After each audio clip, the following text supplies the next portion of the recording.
Saudari-saudara sekalian, dalam penanggalan liturgi Gereja Katolik, pada hari ini, Minggu 22 November 2020, adalah hari Minggu biasa yang ke-34. Hari Minggu biasa terakhir dari masa biasa, karena minggu depan kita akan masuk dalam minggu pertama masa Advent. Dan yang paling penting ialah hari ini Gereja Katolik merayakan Hari Raya Kristus Raja Semesta Alam.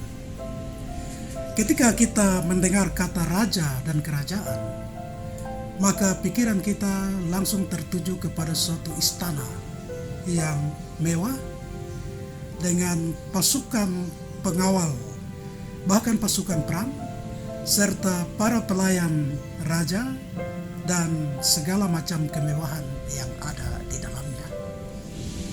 Namun saudara-saudara, itulah sifat kerajaan dunia yang kadang terbatas pada wilayah atau teritori tertentu, dan tidak semua orang menjadi bagian dari kerajaan itu.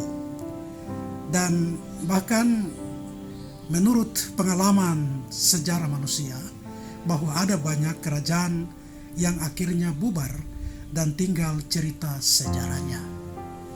Saudara-saudari sekalian yang terkasih, hari ini kita juga merayakan Kristus Raja Semesta Alam.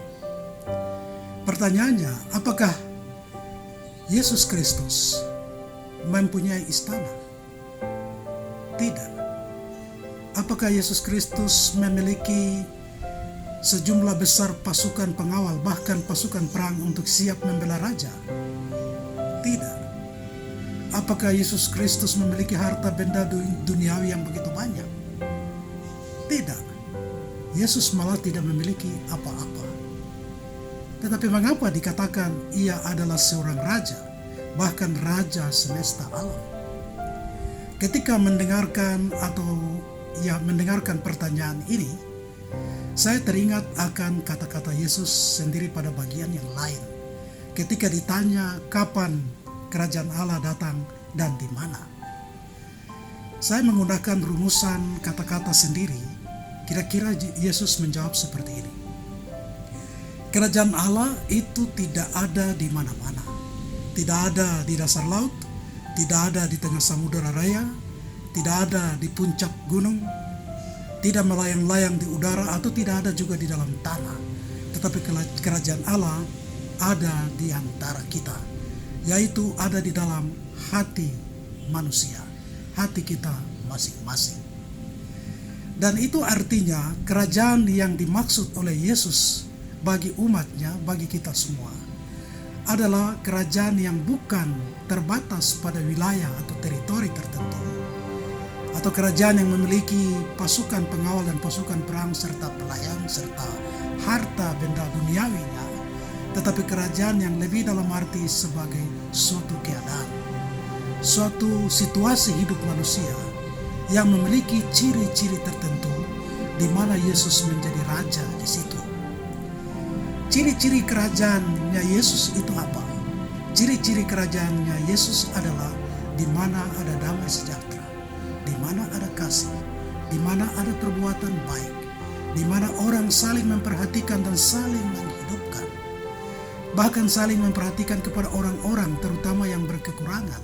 Sehingga Yesus juga pernah mengatakan, barang siapa melakukan perbuatan baik kepada saudara yang paling hina, ia melakukan untuk aku. Itu artinya menjadi ciri-ciri kerajaan di mana Yesus ada di situ sebagai raja. Karena Yesus mengajarkan hal-hal itu sebagai prinsip dasar hidup manusia untuk masuk di dalam kerajaan Allah. Saudara-saudari sekalian yang terkasih, apakah lalu dengan demikian semua orang harus menjadi pengikut Yesus? Sebenarnya tidak demikian. Semua orang silakan beribadah menurut agamanya masing-masing. Tetapi setelah itu mari kita berbuat baik satu sama lain.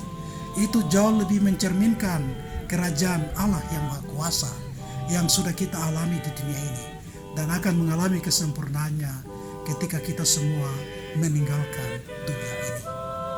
Tuhan memberkati.